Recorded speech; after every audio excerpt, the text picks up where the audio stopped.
Plantcast, o primeiro podcast sobre fisiologia e nutrição de plantas. Olá, pessoal, tudo bem com vocês? Hoje nós estamos aqui para mais um Plantcast, o primeiro podcast de fisiologia e nutrição da Compass Minerals. Hoje estou aqui com meu amigo Guilherme Dinali e hoje, pessoal, estou aqui também com o grande professor Silvino Moreira, professor da Universidade Federal de Lavras, da UFLA, e nós vamos falar hoje sobre um tema muito interessante, que é sobre adubação fosfatada e sistema de produção. Vamos discutir um pouco sobre mitos e fatos sobre esse tópico. Olá, professor, tudo bem com você? Olá, José, o Guilherme Dinali, um prazer estar aqui com vocês. Eu estou ótimo, espero que todos estejam bem também. Que bom, e pessoal. Agradeço pelo convite, agradeço muito pelo convite, por ter lembrado do meu nome, viu? E pela parceria que a gente tem desenvolvido aí nos nossos trabalhos. Que bom, professor. Nós que agradecemos por você aceitar o nosso convite. A gente sabe que o tempo é bem apertado e por estar participando aí com a gente, né? Então, para a gente começar, professor, eu gostaria aí que você falasse um pouco sobre a sua formação. Eu lembro que você também já trabalhou no Reagro e como você chegou aí como professor da UFLA, que você se apresentasse aí para todos os nossos ouvintes, professor. Eu me formei aqui na UFLA, né, no final da década de 90, e aí naquela época estava expandindo o plantio direto e eu queria trabalhar com fertilidade, nutrição de plantas e com plantio direto. Aí fui para a Tesalco em Piracicaba e aí eu tive a oportunidade de trabalhar com solos, né, nutrição de plantas, no departamento de solos, sendo orientado lá do professor Luiz Inácio Prochinói e também do professor Kiel, né, Jorge Castro Kiel, e foi muito bom porque eu tive a oportunidade de conhecer bem o plantio direto lá no Paraná, onde eu fiz meu mestrado, doutorado, trabalhando, desenvolvendo as pesquisas lá no Paraná. Bom, aí eu lá na Exalc, eu tive um convite de alguns colegas para retornar a Minas. Foi quando eu vim a Sete Lagoas e encontrei com velhos amigos aqui de Minas Gerais, e a gente aí, então, num grupo de 5 pessoas na época, nós criamos a empresa que depois a gente deu o nome dela de Reagro. Reagro foi uma grande oportunidade de crescimento, né, de entender o sistema de produção. Fiquei bastante tempo na empresa, ainda sou sócio da empresa, né, isso é possível, mesmo sendo professor, não tem nada que impeça isso. E depois eu tive a oportunidade de fazer um concurso para a UFSJ, que abriu um campus de agronomia através de um convênio que a Embrapa me iniciou em Sete Lagoas. Então, eu comecei primeiro como professor, na verdade, na UFSJ, campus Sete Lagoas, fui coordenador do curso, criamos o curso de agronomia, implantamos o curso de agronomia lá, e posteriormente a gente teve a chance de vir para Lavras, né, para a UFLA. Isso sempre foi um sonho, né? Eu sou formado aqui, gosto muito da cidade, da região e também da universidade como um todo, né? Então a gente já vinha para a UFLA, tem 5 anos de UFLA e tem 12 anos como professor. E a UFLA realmente me deu muitas oportunidades e tem me dado até hoje, né, da gente desenvolver pesquisas, fazer trabalho de campo, esse contato com as empresas e com os produtores, né? Legal demais, professor. Realmente, Lavras, né, como capital do sul de Minas Gerais, é uma boa cidade para se morar, né? Mas, professor, deixa eu te perguntar uma coisa. Então, uma vez ingresso aí na Universidade Federal de Lavras, o senhor, com toda a sua bagagem, né, de consultoria, né, e toda a sua experiência aí na parte de solos, o senhor resolveu, então, entrar numa linha de pesquisa mais voltada para solos, né? Construção de perfil, entender um pouco mais as questões relacionadas ao nutriente fósforo. Eu queria que o senhor desse uma pincelada aí para os nossos ouvintes. Quais são os principais focos do senhor hoje quando a gente fala em pesquisas relacionadas a solos e manejo de maneira geral? Ô Dinaldo, muito boa sua pergunta, senhor. Porque eu queria, quando eu estava na consultoria, eu queria fazer pesquisa para responder aquilo que eu estava tendo problema no campo, né? Aquilo que eu tinha de problema. E eu não conseguia fazer pelo tempo. Quem está no campo sabe como é que é isso. Dá para você fazer umas faixas, mas sem estatística, sem nada. Desde quando eu estava lá em Sete Lagoas, eu já tinha produtores que eu assistia aqui, então eu tinha experimento aqui, né, da Universidade Federal de São João del Rei, que era campus Sete Lagoas, eu vinha para cá. Aí depois que eu tive a oportunidade de vir para Lavras, ficou muito mais fácil, porque as dúvidas que eu tinha, principalmente em relação a manejo de solos, né, eu fiz mestrado e doutorado nessa área de nutrição e fertilidade, mas a gente tem trabalhado o manejo como um todo. Cheguei aqui em Lavras, não havia nenhuma disciplina nessa linha de sistema de produção, então eu criei uma nova área de pesquisa aqui, e eu tive um grande apoio da UFO para isso, né, uma área de manejo de sistema de produção, que aí não envolve só solos, a gente desenvolve pesquisas em conjunto com outros professores em outras áreas também, mas dentro dessa linha de sistema de produção que a gente conseguiu criar aqui, eu criei uma disciplina na graduação e na pós-graduação, chamada Manejo de Sistema de Produção, e aí eu vim fazer aqui o que eu queria fazer mesmo. Aí é aquelas dúvidas que a gente tem, sabe, Dinara? Quando eu comecei a trabalhar, eu me lembro, eu sempre conto isso nas minhas palestras, né? Eu começava a abrir área e aquelas doses de calcário que a gente usava nunca atendia a demanda real do solo, né? Eu sempre tinha que pôr mais, eu sempre tinha que voltar no ano seguinte lá no produtor e dizer para ele, meu amigo, é o seguinte, de acordo com a análise que a gente tem aqui, nós vamos ter que pôr mais calcário. E aquilo ali me incomodava, né?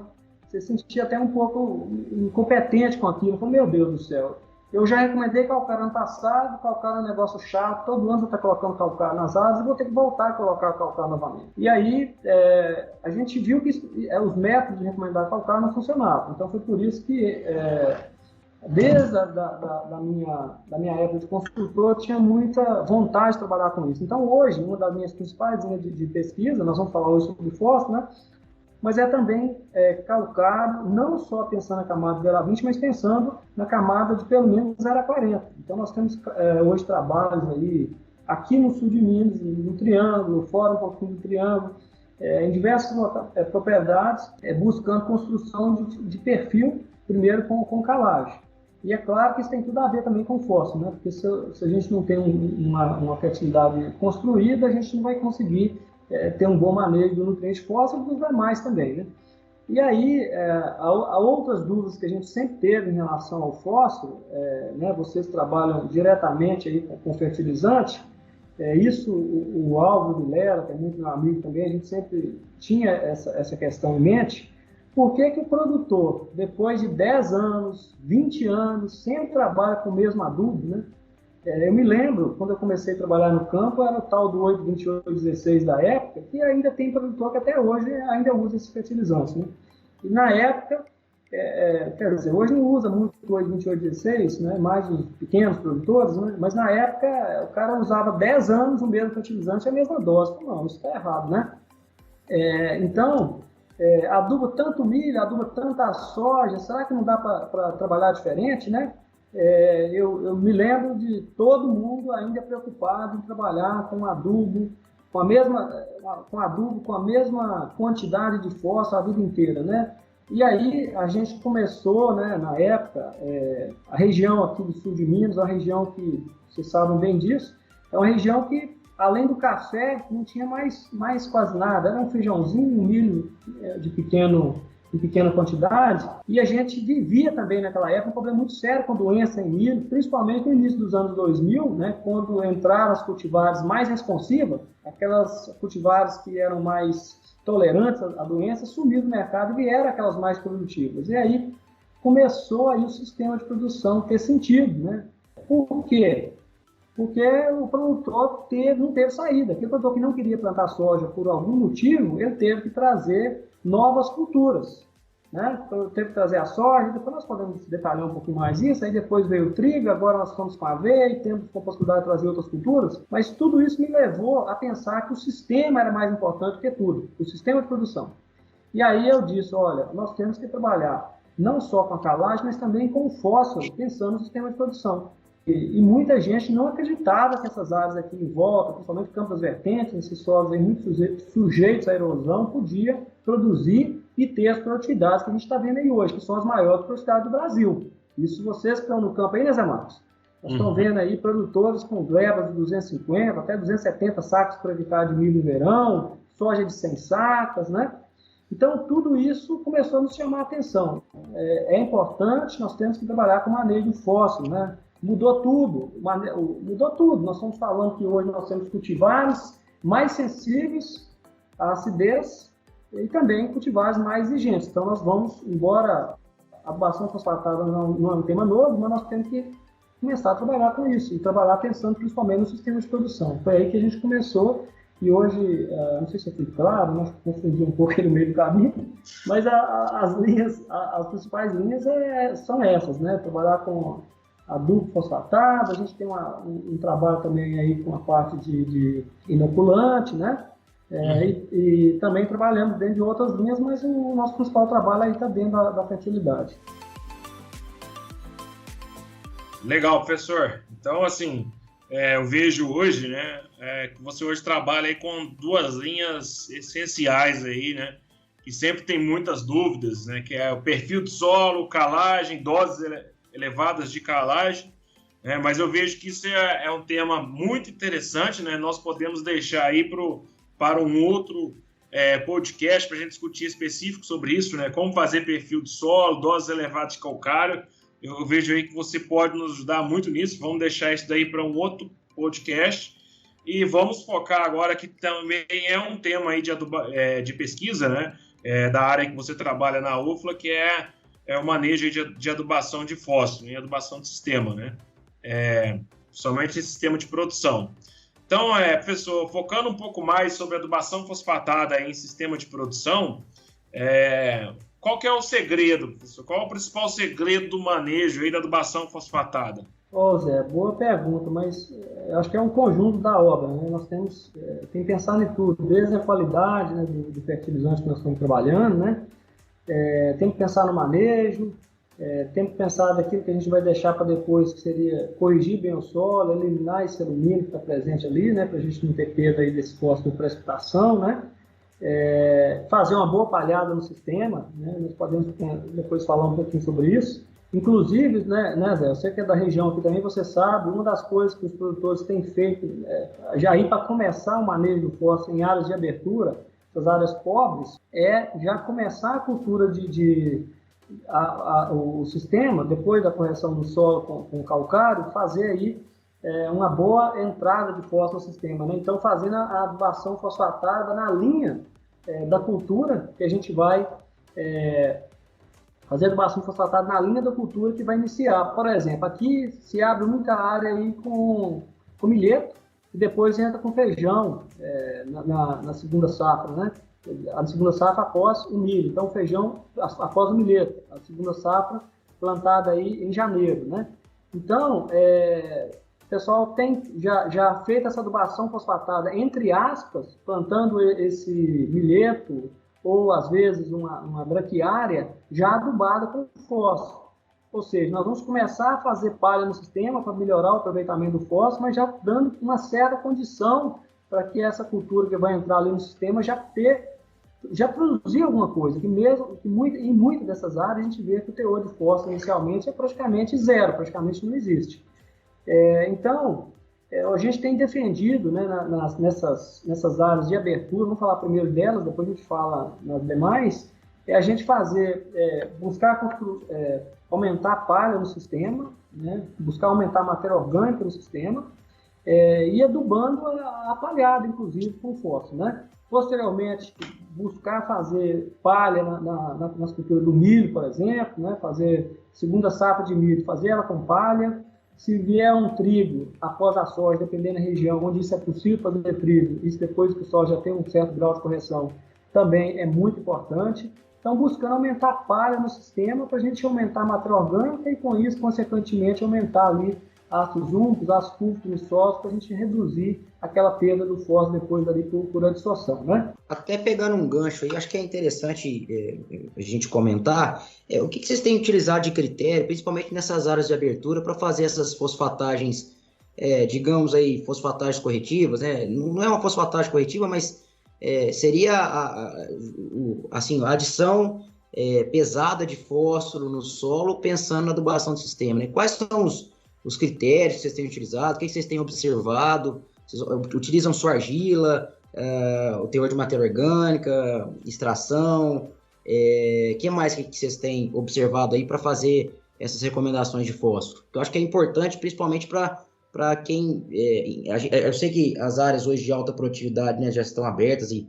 cultivadas, né, mas o senhor estava comentando aí para o início de uma cultura, né, principalmente com cereais. Eu acho que é importante o senhor comentar aí o princípio, né? O que vocês têm feito para começar aí essas áreas e alcançar as produtividades que tem alcançado aqui no sul de Minas? Bom, muito boa a sua pergunta. Então, vamos falar dessas áreas primeiro e depois a gente vai para as áreas com fertilidade construída, onde a gente vai pensar mais no sistema de produção, né? Então, Odinaldo, nessas áreas, o que a gente tem feito? Nós temos adubado a primeira cultura. Eu falei do pessoal que abre com feijão, mas nós temos aí colegas na região aí do centro-oeste que tem feito uma correção mais cedo, digamos aí, uma correção do solo em fevereiro, março, e aí ele já está adubando a braquiária, tá certo? Para no final do ano ele entrar com soja. Porque quando você abre a área igual para plantar feijão, você vai colocar esse milheto em setembro, e aí não dá para colocar milheto em setembro, não dá para fazer soja. Aí realmente você tem que fazer feijão ali para dezembro, janeiro. Bom, independente se é milheto ou se é braquiária, a gente tem trabalhado pelo menos ali 50, um mínimo, né, de 50 a 100 quilos de P2O5 na linha de semeadura dessas culturas para produção de palha e vemos aí com 120 a 150 quilos de P2O5 por hectare na linha de semeadura, né, na linha de semeadura da soja ou do feijão, por exemplo. Aí você fala assim, mas da onde você arrancou esse número de 120 a 150 quilos, né, de P2O5 nessas áreas de abertura para colocar na soja ou no feijão? Bom, se você pegar os trabalhos, nós estamos falando aqui só com doutores, né, na verdade, se a gente pegar aí os trabalhos feitos pela Fundação MT, né, nesses solos mais argilosos, esses trabalhos também feitos aqui em próprio Minas Gerais, né, nesses solos mais argilosos, a gente vê que tem respostas aí até 150 quilos por hectare no suco, né, e uma boa resposta, né?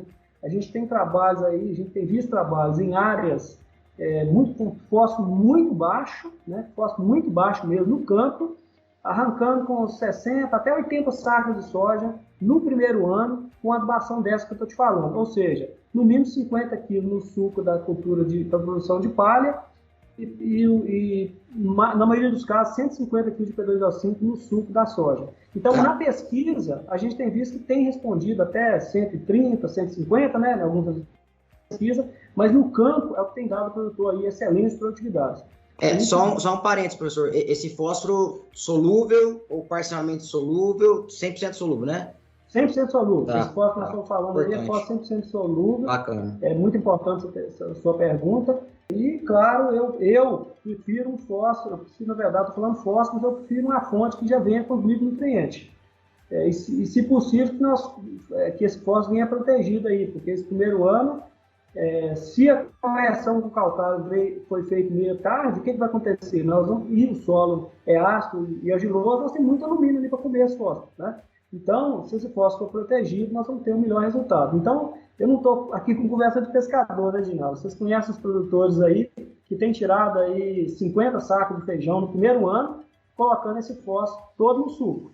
Então, eu não tenho dúvida disso. Eu tenho visto a turma tirar isso no campo e é o que o resultado de pesquisa tem mostrado. Isso em áreas com fósforo pobre. Ou seja, nós estamos naquele processozinho ali de construção ainda, né? Aí, quando o fósforo... e aí a gente pode fazer umas contas aqui como agrônomo, né? A gente pensar assim, olha, bom, eu estou colocando 150 na soja, coloquei mais 50 no milheto, ou seja, nós colocamos ali só nesse primeiro ano 200 kg de P2O5. E vamos imaginar que eu estou exportando soja, a soja está exportando ali de 10 a 13 kg de P2O5 por tonelada de grão produzido. Se esse produtor produzir ali, digamos que produz ali 60 sacos, 4 toneladas de grão, né? 4 toneladas de grão vai arrancar desse solo ali por volta de 40 a 50 kg de P2O5, não é isso? Se ele colocou 200, nós estamos tendo um saldo bom demais ali, né? Só no primeiro ano nós estamos tendo um saldo de 150 kg de P2O5 que está ficando ali. Então, com pouco tempo, né? Próximo ano nós vamos fazer já, numa área dessa que nós abrimos no primeiro ano, segundo ano nós já vamos vir com 2 sacas, né, Zé? Uhum. Vamos vir com, por exemplo, pode ser que no segundo ano eu venha com a soja, nessa região aqui uma soja seguida de um trigo, em outra região a gente já consegue com uma soja seguida de um milho, por exemplo. Ou seja, sempre deixando uma beirada, ali depois de uns 5 anos nós já vamos ter um solo com um teor aí, já um teor bastante adequado de fósforo, um teor adequado de fósforo. E aí, combinando isso aí com o milho, sempre com a braquiária, né? Consociado, nós vamos melhorar o aproveitamento desse fósforo.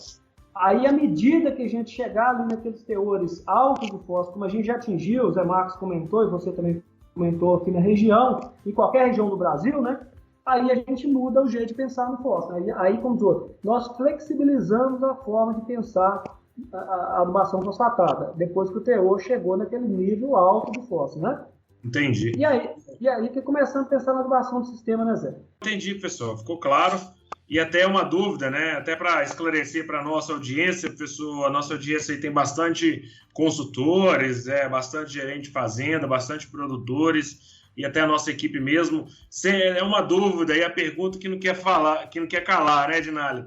É aplicar fósforo a lanço ou no suco? Eu vi que você já deixou claro aí para a turma. Mas assim, explica bem qual que é o critério de recomendação para cada uma, né? Quanto que nós vamos estar aplicando fósforo a lanço e quanto que nós vamos estar aplicando fósforo no suco e qual que é o que usa de critério. Pelo que eu entendi, a área de abertura tem maior resposta a fósforo no suco, certo? E a lanço, o que a gente deve considerar, professor? E quando que deve usar, se você recomenda ou não? Professor, só um parênteses, já participei de muito congresso brasileiro de ciência do solo com essa pergunta aí, discussões calorosas, né? Vamos ver se a gente consegue escutar a sua opinião aí e deixar claro para a turma aí o que vocês têm feito. Ainda bem que não tem ninguém aqui para brigar comigo, né? Estou sozinho aqui. Verdade. Pô, essa é uma pergunta difícil, né? Mas a gente vai tentar dar opinião, né? Bom, em área de abertura, só se o cidadão quiser rasgar a nota de 100 mesmo, né? A não ser que está jogando fósforo na superfície pensando na fosfatagem corretiva em área total, aquela filosofia antiga que a gente conhece aí de aplicar fósforo, né? Incorporar o fósforo para matar a fome do solo em fósforo. Mas em área de abertura com P baixo, é loucura, né? Do meu ponto de vista, pensar em fazer fósforo a lanço. Bom, digamos então que atingimos teores altos de fósforo, né? Essa é a situação que eu disse, né? Nós podemos então flexibilizar o uso de fósforo. Uma das formas que a gente pode conversar depois seria, fugindo um pouquinho da pergunta de vocês, seria a adubação de sistema. Eu vou pôr fósforo só na cultura mais exigente, tá certo? Isso são os trabalhos que a gente tem feito aí e nós podemos conversar sobre isso. Vou pôr fósforo só na cultura mais exigente, da maneira mais correta tecnicamente, que é colocar no suco da cultura mais exigente. Bom, a outra maneira, já que pode flexibilizar, se o teor está adequado, o teor está alto, para a cultura igual a soja, eu garanto vocês que se o teor está alto, não só resultado de pesquisa, mas de campo mesmo, que nós já fizemos, como o produtor não tinha realmente, era dinheiro mesmo para fazer a dotação, nós não fizemos, tivemos alta produtividade. Nós temos resultado de pesquisa aí de 10 safras com alta produtividade, porque o teor estava muito alto. Ou seja, professor, até desculpa, mas eu quero botar mais um macuco nesse embornar aí para ficar mais boa a discussão, né? Eu acho que teor alto, né? Teor alto, vamos lá, teor alto. O senhor pode definir o que vocês têm visto e acreditam que seja aí níveis adequados, né? Ou nível crítico, né? Dos solos para fósforo, e se vocês têm classificado de acordo com a textura, pelo menos, ou não, tem um nível adequado que vocês acreditam que pega a média das áreas cultivadas do Brasil. Acho que é importante também esclarecer aí o que seria o teor alto, né, para o nosso público aí. Tá, então vamos deixar a pergunta ainda do fósforo a lanço para depois, né? Ou você quer que eu já fale, minha opinião do aluno? O senhor pode comentar sobre o teor adequado e evoluir para o fósforo a lanço ou no suco, né? Ok. Professor, vamos deixar essa pergunta do fósforo a lanço aí para o final, para quem estiver nos ouvindo, para escutar até o final, pode ser? Pode, com certeza. Vocês é que mandam. Bom, o teor gente, a questão do alto aí foi muito boa essa pergunta na dinâmica, porque nós temos dois principais extratores, né, que são utilizados aqui no centro-oeste, aqui nós estamos chamando aqui de centro-oeste, mas aqui no Brasil central, né, que um é o melic e o outro é o resina, né. O resina tem pouco impacto de teor de matéria orgânica no solo, né, de acidez e por aí vai. E do tipo de fonte de fósforo que você utilizou. Agora, o teor alto, a gente tem que, eu sempre converso, né, a gente tem que avaliar uma análise, não só uma análise de um ano, mas ter Se é uma área nova, não tem jeito de eu ter várias análises, mas se é uma área de muitos anos, a gente tem análise de vários anos, porque isso pode ter contaminação e, além disso, pode haver alguns resultados bem diferentes. A questão do MELIC, que é bom ressaltar aqui, o MELIC 1, que é o mais usado, o pessoal está querendo mudar aí pelo MELIC 3, né? O MELIC 1, que é um extrator ácido, que tem uma solução ali, que é aquilo que é chamado de solução, né? Que é onde você coloca a amostra do produtor quando ela chega no laboratório, ela tem um pH ali por volta de 2, ou seja, extremamente ácido. Então, quando você coloca uma amostra dentro de um pH 2, imagine seu solo, um solo de um produtor que utilizou um adubo fosfatado de baixa solubilidade. Isso tem muito no norte de Minas e em outros locais do país. O pessoal que utilizou fontes de baixa solubilidade. Aquelas fontes fosfato tricálcico ou fosfato bicálcico, né? Então, às vezes, dá um teor muito alto de fósforo e não existe fósforo de verdade, não existe fósforo para a planta enxergar. Então, tem que tomar muito cuidado com isso. Em solos já cultivados há muitos anos, com plantio direto, tem muita matéria orgânica, nós estamos vendo também problemas com o MELIC. Aqui na região isso tem sido muito comum, sabe, Dinado? Eu vi algumas áreas produzindo, que eu acompanho de experimento, produzindo ali 220, 250 sacas de milho no verão, e aí aparecia valor de 3, 4 no MELIC, né? Ou seja, o fósforo que está ali, o MELIC não está enxergando. Então, esse extrator MELIC tem apresentado problema tanto naquelas áreas mais difíceis de encontrar, mas às vezes a gente encontra onde o produtor trabalhou com fonte que não devia ter trabalhado, porque para mim essas fontes de fosfato de baixa solubilidade deviam ser guardadas para fazer fertilizantes, do meu ponto de vista. Bom, então, e também nessa situação, né, que nós estamos vivendo aí de solo com fertilidade construída, que o MELIC não está conseguindo enxergar. O MELIC perde a capacidade de extração de fósforo nesses solos argilosos, com teor de matéria orgânica muito alto. Mas, se for para avaliar MELIC, como vocês sabem, vamos esclarecer, eu preciso de ter o teor de argila. MELIC não tem jeito de avaliar se não tiver o teor de argila ou se não tiver aquilo que eles usam lá aqui em Minas Gerais, que é o danado fósforo remanescente, né? Então, o fósforo remanescente ele serve para medir a capacidade de tampão do fósforo para aquele produtor que não tem análise de argila. Então, aí dá para intercalar os dois e ter um número ali. Mas fósforo e MELIC em solo argiloso, se estiver funcionando bem, para eu chamar de valor alto, tem que ser acima de 12.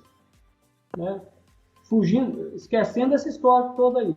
Ele tem que ser acima de 12. Só que eu estou dizendo para vocês, eu estou tendo problema em solo que quando eu faço análise com resina, está me mostrando que tem alto teor de fósforo e apresenta aí, às vezes, 3, 4 no MELIC. Então, não estou acreditando no MELIC nessas áreas de fertilidade construída, não. Em muitas delas. Eu tenho preferido usar resina. Aí, qual que é o teor alto em resina? Existe aquela tabela lá do São Paulo que fala de 40 miligramas de fósforo, que é chamado de teor alto, né? É muito fósforo. E existe aquela que foi feita pelo pessoal lá da Embrapa, né?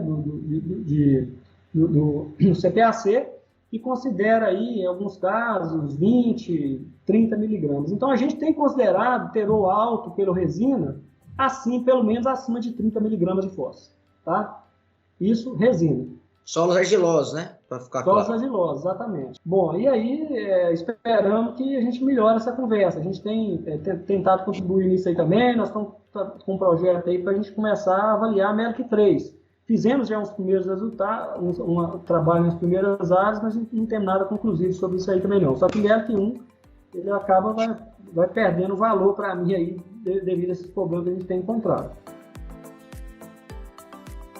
Extrator, realmente, né, professor? Eu me lembro quando eu estava no doutorado, a gente conversava muito na UFLA ali, até com o professor Alfredo, a gente comentava muito que parou-se um pouco de estudar extrator, né? E é fundamental, né, a gente ter bons extratores, né? E evoluir nesse sentido. Que bom que vocês têm voltado a estudar aí extratores, principalmente para fósforo, né? Que a gente tem toda essa discussão aí, mas excelente resposta aí e contribuição, professor. Obrigado aí pela resposta. Acho que continuando, né, evoluindo aí a nossa conversa, depois dos extratores aí e das áreas de baixa fertilidade e abertura, eu queria, professor, então, que o senhor evoluísse o raciocínio aí e comentasse quais são os critérios agora já para áreas de fertilidade construída, né, onde a gente já fez uma adubação inicial mais pesada. E aí, o senhor comentou agora há pouco que começou a focar na cultura de maior interesse, é isso mesmo? A ideia é adubar a cultura de maior interesse, assim como é feito, por exemplo, já corriqueiramente com o potássio, né? É isso mesmo? Então, o potássio, a gente tem mais liberdade com ele, né? Somente nos solos de textura média para cima, né? Porque a gente não tem tanto problema de perda, né? Agora, o fósforo, Odinaldo, nessas áreas de fertilidade construída, né, de teor alto de fósforo, a gente considera que o produtor, ele tem, aí sim entra aquela possibilidade de fazer esse fosfalanço, mas antes do fosfalanço, né, nessas áreas há a possibilidade de você adubar a cultura mais responsiva, né? Então, por exemplo, isso é difícil, né, porque a gente vê que hoje em dia o produtor às vezes foca mais na soja, né, porque é a cultura principal de muitos produtores de verão, né, mas a gente sabe que a soja não é, por exemplo, tão responsiva quanto ao milho. Então, se o produtor adubasse o milho, com certeza o milho é a cultura mais responsiva, né, nas regiões que faz soja e milho. Então, você poderia, por exemplo, focar, nós estamos até com um trabalho desse numa fazenda aqui na região, adubando o milho ou adubando o milho no segunda safra, ou a soja na primeira safra, diferença de produtividade não existe na soja, porque ela é muito menos responsiva ao uso do fósforo do que o milho. Mas se você aduba o milho, né, ao invés de adubar a soja, dependendo da fertilidade do solo, você vai ter mais resultado adubando o milho e vai ficar um residual aí para a soja. Mas a gente tem feito muito isso nas culturas e com muito boa resposta nas culturas de inverno. E aí já existe até recomendação para isso, né? No sul, nós temos os boletins lá do Paraná, por exemplo, que é o boletim de 2017, mais novo, já recomendando que você adube a cultura de inverno, né? Quando você tem um teor alto, você pode, inclusive, tem produtor que não vai fazer isso, ele vai pelo menos colocar ali um cheirinho de fósforo na soja. Eu também gosto sempre de colocar um pouco de fósforo na soja, pelo menos que seja pouco, né? Mas o resultado de pesquisa já mostra para a gente que se a gente tirar o fósforo, colocar todo ele no trigo, por exemplo, ou na cultura de inverno que seja, e não adubar a soja, principalmente que o trigo é uma adubação que você vai fazer ali a cada 17 centímetros de linha, você vai estar fazendo, na verdade, uma fosfatagem corretiva, entre aspas, não é isso, Zé? Então, os resultados têm mostrado que não faz diferença. Aí, por isso que eu falei flexibilizar, porque aí vai ser aquilo que o produtor pode fazer. Você sabe que, inclusive, tem até algumas ideias aí, né, de fazer enterrio desse fósforo antes do plantio, né? Tem alguns grupos que têm, inclusive, enterrado mesmo o fósforo, né? Tem alguns equipamentos que algumas empresas grandes aí importaram para enterrar o fósforo, não adubar a soja, né?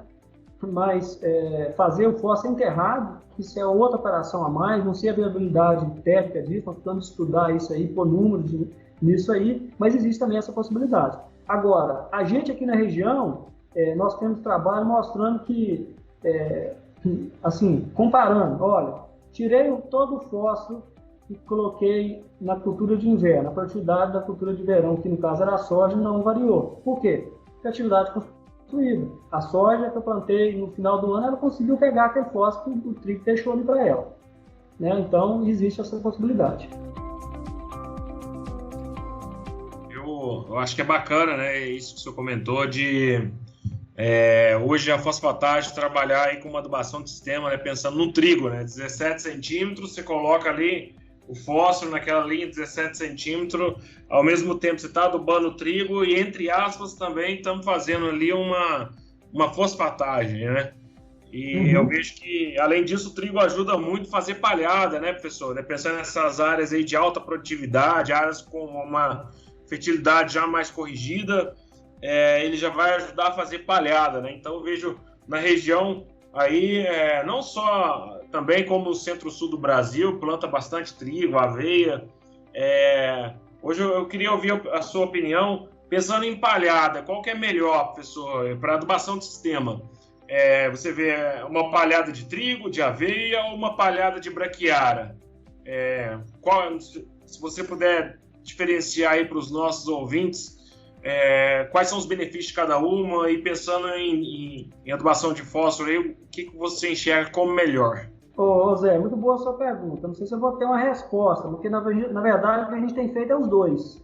O que a gente tem pensado, por exemplo, onde tem trigo aqui na região, os produtores que têm feito trigo, mesmo aveia, porque tem produtor aqui que está fazendo no verão milho, depois do milho vem feijão, e depois do feijão ainda coloca uma aveia naquela mesma área. Bom, então essas áreas, às vezes aproveita ali a aveia para colocar o adubo, a fosfatagem corretiva entre aspas aí, né, Dinalo? Então existem essas possibilidades. Eu vejo que o trigo é muito benéfico, aí nós temos que pensar em todo o sistema, porque o trigo ele vai ser... nós vamos usar alguns herbicidas específicos no trigo, e um trem que eu acho fantástico do trigo é que áreas de trigo aqui na região você tem que sair procurando para ver se você encontra um pé de buva, um pé de amargoso, porque não tem nada. Então vamos pensar no sistema como um todo. Você vai eliminar pé de galinha, você vai eliminar essas plantas daninhas que são um grande problema nosso de manejo. Então tem essa questão das plantas daninhas também. E é claro que qualquer cultura de primeira... Qualquer cultura que você vai produzir palha são hospedeiros de algumas pragas, né? Principalmente lagartos, sem tomar cuidado com isso aí na sua cultura que vem depois. Bom, agora, a braquiária ela já tem uma função assim, que o trigo não tem, que eu considero fantástica, que é o sistema radicular.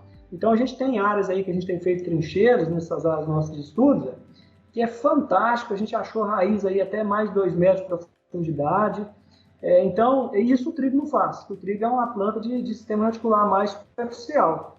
Então, se por um lado eu consigo fazer um consórcio de milho com braquiária, naquelas regiões que não é possível fazer segunda safra, a gente tem feito consórcio de braquiária com soja. Aí, no caso, é diferente. Não é bem um consórcio, porque aí a braquiária entra no estágio R5.1, 5.2 ali, quando a soja está enchendo grão. Mas digamos que eu tenha um jeito de pôr essa braquiária no sistema. A grande vantagem dela, enraizamento.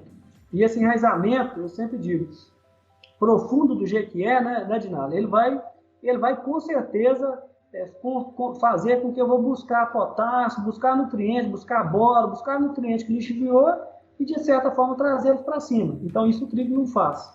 E vai, de certa forma, principalmente quem está fazendo os adubos mais a lanço, ele vai incorporar nutriente em profundidade, vai incorporar carbono em profundidade.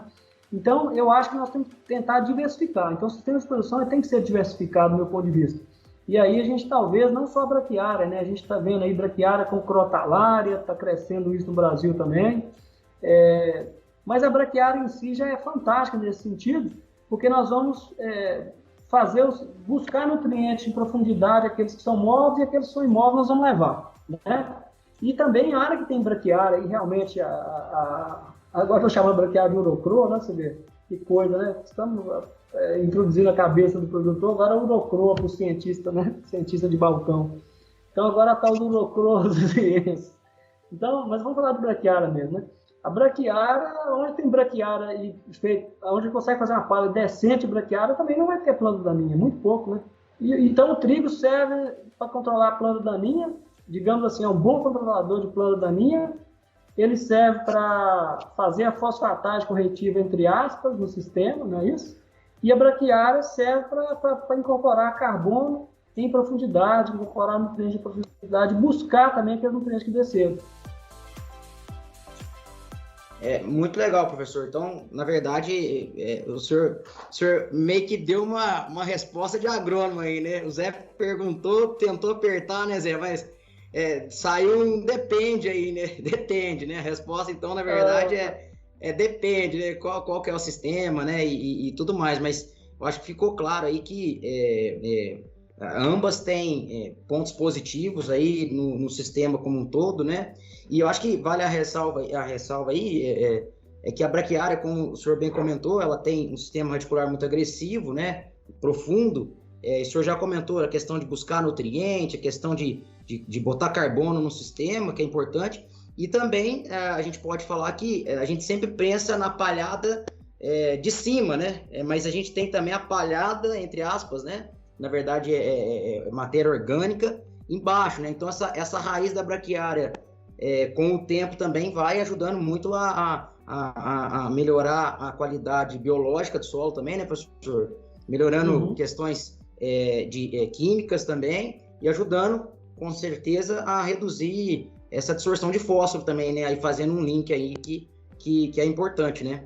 Com certeza, Dinalo. E assim, eu lembro que quando nós chegamos com a ideia aqui na região de trazer soja, quase que jogou pedra na gente, né? Professor, mas para onde nós vamos levar essa soja? Porque está longe, né? Eu falei, gente, que é isso que está longe o quê? O Porto de Santos é ali mesmo. Pior o pessoal que vem lá do Mato Grosso, a 1.500 km de distância. Então, acho que a gente tem que começar a abrir a cabeça. Aí depois veio o trigo. Mas está doido, trigo aqui na região? Não tem jeito não chove. E a gente viu que deu certo. Agora, para vocês terem uma ideia, nós estamos aí com alguns alunos nossos trabalhando com cevada. Aí você precisa ver como é que foi bem aqui na região esse ano. Ano passado foi razoavelmente bem também. Nós estamos trabalhando com canola, sabe? Então a gente está buscando trazer coisas diferentes. Você precisa ver que fantástica trabalhar com canola. Onde você tem canola, tem uma alopatia que não aparece planta daninha nenhuma. Então acho que a gente, como está aqui na universidade, a gente tem que fazer parcerias e buscar alternativas e tentar trazer essas alternativas para o produtor. E o produtor não ficar só pensando só que a braquiária vai resolver o problema. A gente, às vezes, como agrônomo, se fosse uma coisa mais simples, era melhor, né? Eu mesmo, quando eu fui falar, meu Deus, agora nós estamos trazendo confusão para a gente, vamos ter que aprender a trabalhar com trigo, meu Deus do céu, a gente não sabe nada de trigo, e agora nós estamos pensando em canola e cevada, né? Então, acho que a gente não pode parar não, sabe? A gente tem que ser igual o Raul Seixas falava, uma metamorfose ambulante, né? Tentando aprender, né? E cada dia mais, a cada ano a gente aprende um pouco mais, né? Trazer coisas novas, e isso que você ressaltou aí, né, em relação ao fósforo, é fantástico, né? Tem um trabalho meu, Dinado, que eu fiz no meu doutorado, uma parte do trabalho, onde a gente avaliou lá no Paraná, na época, locais que estavam com 12 anos com plantio direto e locais que estavam com sistema convencional. Então, a gente viu que a quantidade de fósforo, onde tinha plantio direto, dobrou. Por que a quantidade dobrou? Justamente porque a matéria orgânica subiu muito, né? Isso que você mencionou aí. E aí, o que essa matéria orgânica contribuiu, né? Com certeza ela reduziu essa absorção de fósforo, né? Com certeza ela reduziu essa absorção desse fósforo, porque aumentou o ácido fúrico, aumentou o ácido úmico. Vocês têm aqueles belos adubos lá que já vêm, inclusive, com substâncias úmicas, que com certeza contribuem muito também para o aproveitamento do fósforo. Mas o produtor tem que estar ciente que ele pode fazer isso na sua própria área. Então, com trigo, e lá nessa condição minha do Paraná, era trigo que era cultura de inverno, o outro ano era aveia. Então, quando você coloca essas culturas, isso contribui muito, mas muito mesmo, para a gente melhorar aí o aproveitamento do fósforo, né? Isso é muito bom. Não, legal, professor. Muito bom. Acho que ficou bem claro aí para a turma, né, Dinara, os benefícios da palhada, o quanto que a matéria orgânica pode reduzir a absorção de fósforo, aumentar a eficiência de adubação. E quem estava aguardando a gente até no final aí agora, professor, a pergunta que não quer calar, né? Quando, pelas pesquisas, pela experiência que você tem na UFLA e de consultoria também, quando é que você recomenda fósforo a lanço? Ou se também não recomenda, fica à vontade para falar, professor. Aqui Essa aí é facinho, professor, de responder. Essa aí é tranquilo. Essa é fácil demais da conta, por isso que nós deixamos no final, né?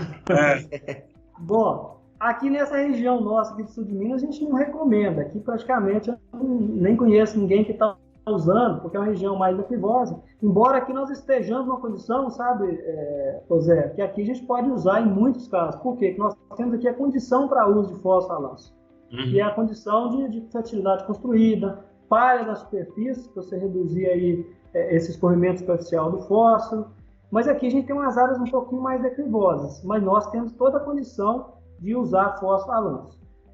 Então, eu tenho trabalho de pesquisa aqui, e tem outros colegas também que fizeram aí no Departamento de Solos da UFLA, Zé, mostrando situações aí que a soja, sem adubo nessas áreas, ela produz a mesma coisa, estatisticamente a mesma coisa de você ter feito fósforo a lanço ou fósforo enterrado. Ou seja, nós criamos uma situação aqui que até sem adubagem a gente produz, né, porque o fósforo está muito elevado.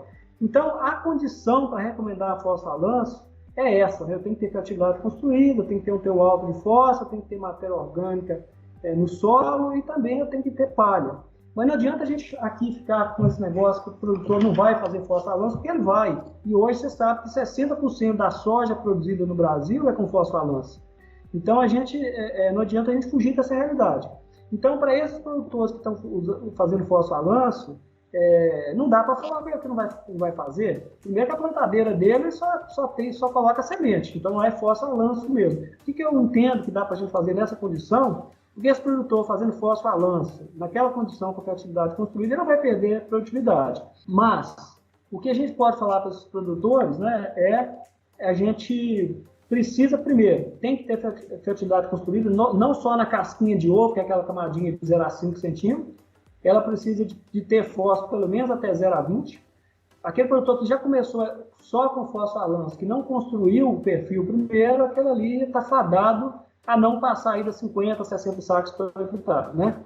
Mas você imagina, como que eu vou recomendar para um produtor que está produzindo em média na fazenda 85, 83 sacos em média, fazer fósforo a lanço? Aquele produtor que está fazendo fósforo enterrado. Aquele produtor que está tendo gleba de 100 sacos por hectare com fósforo enterrado, 100 sacos de soja. Não dá para fazer fósforo a lanço. Ele tem condição de fazer fósforo enterrado, continua fazendo fósforo enterrado. Agora, aquele produtor que está fazendo fósforo a lanço há muitos anos, o que a gente pode fazer para amenizar a situação dele é tentar fazer pelo menos um consórcio aí com braquiária, né, Zé?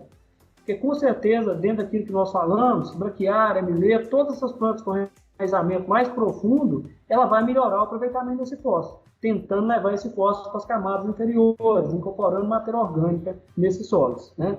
Então, para o produtor que está fazendo fósforo a lanço, eu faria isso, olha, a condição tem que ter fertilidade construída, fósforo alto. Depois disso, não vamos trabalhar sem palha no sistema.